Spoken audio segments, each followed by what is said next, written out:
الله أكبر الله أكبر لا إله إلا الله والله أكبر الله أكبر ولله الحمد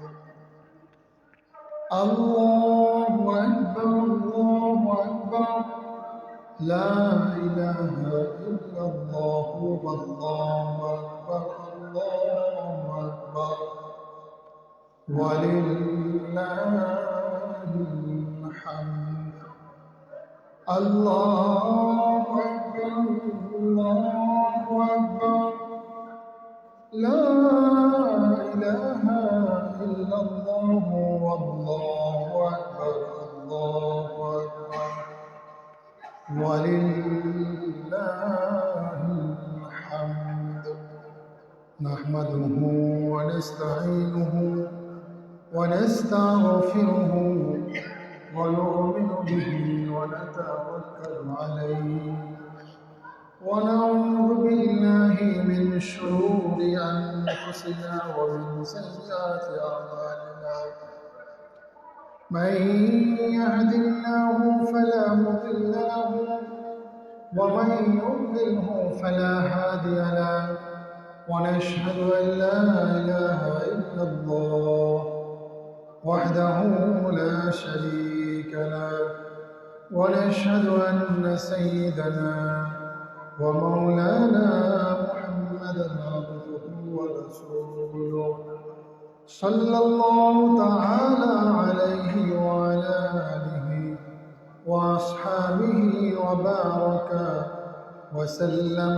تسليما كثيرا أما بعد فأعوذ بالله من الشيطان الرجيم بسم الله الرحمن الرحيم قد أفلح من تزكى وذكر اسم ربه فصلى بل تؤثرون الحياة الدنيا والآخرة خير وأبقى وقال النبي صلى الله عليه وسلم إن لكل قوم عيدا وهذا عيدنا أو كما قال عليه الصلاة والسلام সম্মানিত মুসল্লিগণ শ্রদ্ধেয় মুরব্বীগণ মহল্লার বাসা বাড়িতে অবস্থানরত দিনদার পর্দানসীন সম্মানিতা নারী সমাজ সকলকে আজকের পবিত্র ঈদ উল ফিতরের শুভেচ্ছা জানাচ্ছি। ঈদ মুবারক। এবং আজকে ঈদের নামাজের পূর্বে সংক্ষিপ্ত আলোচনায় আপনাদেরকে আমি স্বাগত জানাচ্ছি। শুরুতে আল্লাহ তাআলার কাছে শুকরিয়া আদায় করি, যিনি আমাদেরকে আজকে এই আনন্দময় পরিবেশে ঈদের নামাজ পালনের উদ্দেশ্যে আল্লাহর ঘর মসজিদে এসে উপস্থিত হওয়ার তৌফিক দান করেছেন। স্বতঃস্ফূর্তভাবে আমরা একযোগে পাঠ করছি আলহামদুলিল্লাহ। কোরআনে হাকিম থেকে কয়েকটি আয়াতে কারিমা আপনাদের সামনে তেলাওয়াত করেছি। ঈদের ইতিহাস সংশ্লিষ্ট এর সংক্ষিপ্ত আলোচনা আপনাদের সামনে আমি তুলে ধরার প্রয়াস নিচ্ছি। আল্লাহ তাআলা বলছেন, قد أفلح من تزكى। যারা এক মাস সিয়াম সাধনার মাধ্যমে এবং যাকাত আদায়ের মাধ্যমে, যাদের উপরে যাকাত এসছে, নিজেরা পবিত্রতা অর্জন করেছে, আত্মশুদ্ধি লাভ করেছে। ওয়াযাকারা ইসমা রাব্বি, আর যারা মহান রবের নামে জিকির করেছে। ফাসাল্লা, আর যারা ঈদের 2 রাকাত নামাজ আদায় করেছে। তিনটি আমল, একটি হচ্ছে 1 মাস রোজা পালন এবং যাকাতের মধ্য দিয়ে আত্মশুদ্ধি লাভ করা, দুই নম্বর হচ্ছে মহান রবের নামে জিকির করা, তিন নম্বর হচ্ছে ঈদের 2 রাকাত নামাজ পড়া। এই 3টি আমল যারা করেছে আল্লাহ তাআলা তাদের ব্যাপারে বলছেন কদ আফলাহা, নিশ্চয়ই তারা সফল হয়েছে। সুবহানাল্লাহ। পাঠ করে আমরা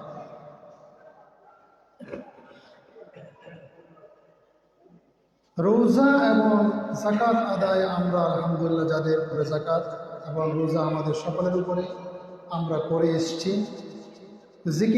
জিকির হচ্ছে যেটা একটু আগে আপনাদেরকে নিয়ে আমি পাঠ করেছিলাম, তাকবীরে তাশরীক, আল্লাহু আকবার আল্লাহু আকবার, লা ইলাহা ইল্লাল্লাহু আল্লাহু আকবার আল্লাহু আকবার ওয়া লিল্লাহিল হামদ।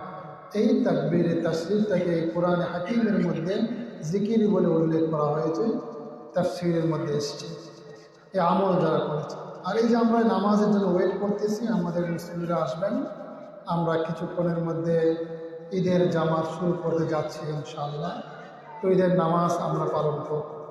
এই 3টা আমলের কথা সূরাতুল আলার এই কয়েকটি আয়াতের মধ্যে আল্লাহ তাআলা তুলে ধরে বলছেন। 3টি আমল প্যাকেজ হিসেবে যারা পূরণ করবে আল্লাহ রাব্বুল আলামিন তাদের ব্যাপারে সার্টিফাই করছেন কদ আফলাহা, নিশ্চয়ই তারা সফল হবে। সুবহানাল্লাহ। কাজেই এই যে সফলতার ঘোষণা, এটি আমাদের জন্য বিরাট প্রাপ্তি। বিশেষভাবে ঈদের দিন এটি আমাদের বিরাট বড় একটি আনন্দের দিন এবং আমাদের জন্য বিরাট বড় একটি ফজিলতের দিন। হিস্টোরি হলো, হিজরতের পর নবী আলাইহিস সালাম যখন মদিনায় চলে গেলেন, সাহাবায়ে কেরামগণ দেখলেন সেখানকার ইয়াহুদি সম্প্রদায় বা আরও অন্যান্য বাসিন্দারা, অগ্নি পূজারকরা বছরের 2টা মৌসুমে বসন্তকালে একটা উৎসব পালন করছে, নাম রেখেছে নওরোজ। বসন্তকালে তাদের সেখানে তারা উৎসব পালন করে নওরোজ নামে। শরৎকাল বছরের আরেকটা ঋতুতে দেখা যায় তারা আরেকটা উৎসব পালন করে, তার নাম হচ্ছে মেহেরজান। 2টি উৎসব পালন করতে দেখে মুসলমান তারা কিন্তু ওই বিজাতীয় উৎসবের অংশগ্রহণ করছে না। এই জন্য নবী আলাইহিস সালামের মাধ্যমে আল্লাহ তাআলা মুসলমানদের জন্য বছরের 2টা বিরাট বড় উৎসবের ঘোষণা দিলেন, আনন্দের দিবস ঘোষণা দিলেন যে তোমাদের জন্য বছরে 2টা ঈদ দিলাম, একটা হচ্ছে ঈদুল ফিতর আর একটা হচ্ছে ঈদুল আজহা। সুবহানাল্লাহ। ঈদুল ফিতরের এখন ফজিলত কি? যেই 3টি আমলের কথা বললাম, এই আমলগুলো যারা করেছে তাদের ব্যাপারে হাদিস শরীফের মধ্যে এসছে। নবী আলাইহিস সালাম বলেন, হাদিসে কুদসি, আল্লাহ তাআলা তার নূরের তৈরি সীমাহীন ফেরেশতাদেরকে নিয়ে অহংকার আর গর্ব করে বলে, বাহা বিহিম মালাইকাতাহুম ফাকালা ইয়া মালাইকাতি। আল্লাহ রাব্বুল আলামিন ফেরেশতাদেরকে বলে, হে আমার ফেরেশতারা শোনো, মা জাযাউ আজরিন মা ওয়াফা আমালাহু, যেই শ্রমিক তার মালিকের কাজ সমাধান করে দেয়, পূর্ণ করে দেয়, ওই শ্রমিকের প্রতিদান কি হতে পারে? তো ফেরেশতারা জবাব দেয়, ক্বালু রব্বুনা জাযাউহু আন ইউওয়াফা আজরুহু, প্রতিদান একটাই, ওই শ্রমিকদেরকেও তাদের মাইনে দিয়ে দেওয়া। কথা বলেন ঠিক কিনা? কাজের লোক যখন আপনার কাজ পূর্ণ করে দিয়েছে, তাহলে যৌক্তিক বিষয় হচ্ছে ওই লোকটারও মাইনে দিয়ে দেওয়া, সারাদিনের পারিশ্রমিকটা দিয়ে দেওয়া। ফেরেশতারা এই জবাব দেয়।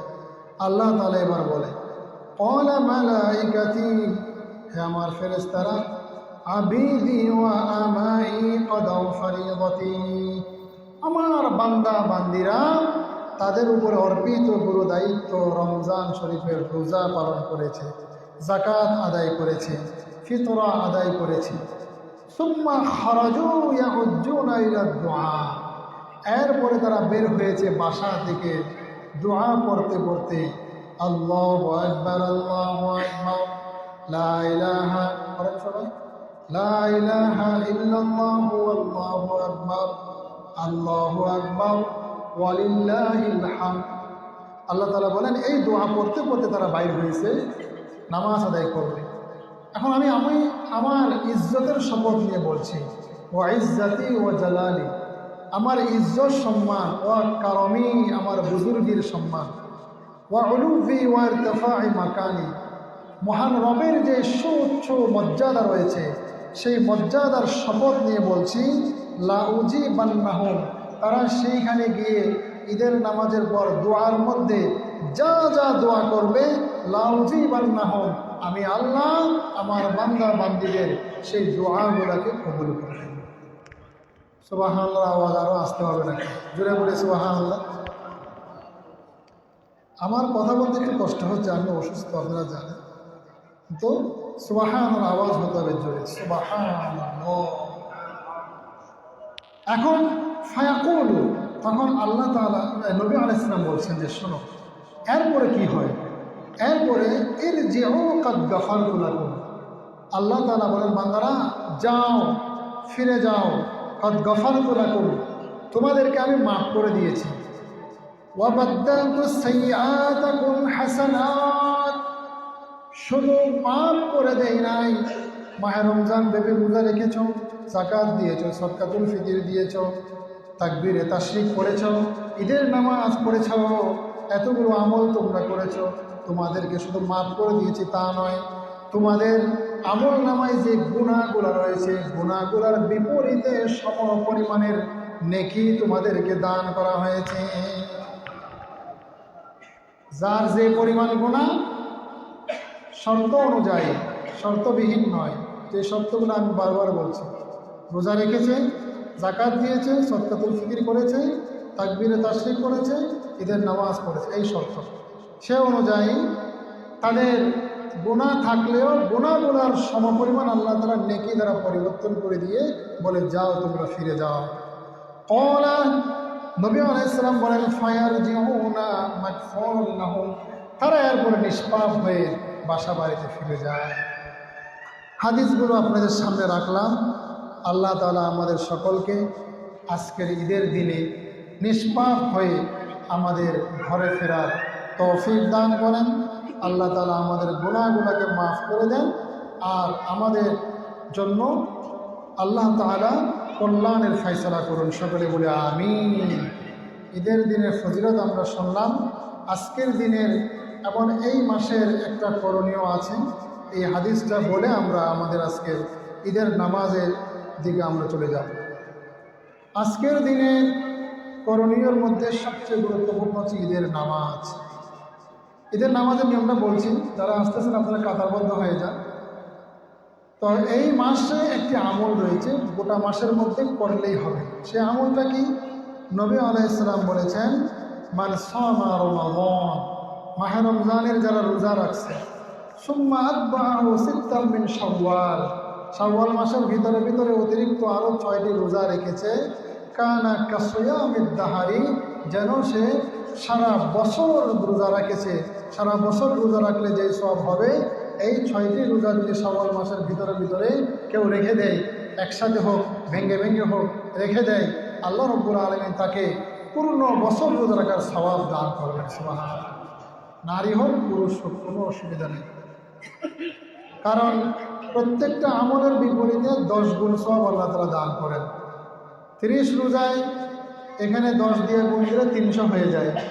এই 6 রোজাকে যদি আপনি 10 দিয়ে গুণ দেন 60 হয়ে যায়, তো 360 দিন হয়ে গেছে। বছর হলো 360 দিনেই বছর। তো এইভাবে সারা বছর রোজা রাখার সওয়াব আল্লাহ তাআলা দান করবেন। আপনারা চেষ্টা করবেন এই রোজাগুলো রাখার। আল্লাহ তাআলা আমাদের সকলকে তৌফিক দান করুন। ঈদের নামাজ যেহেতু বছরে 2 বার পড়ি, ঈদের নামাজের নিয়মটা আমাদের অনেক সময় একটু অজানা থাকে। ঈদের নামাজ কীভাবে আপনারা আদায় করবেন? ঈদের নামাজ হচ্ছে এটি ওয়াজিব নামাজ। আমরা ওয়াজিব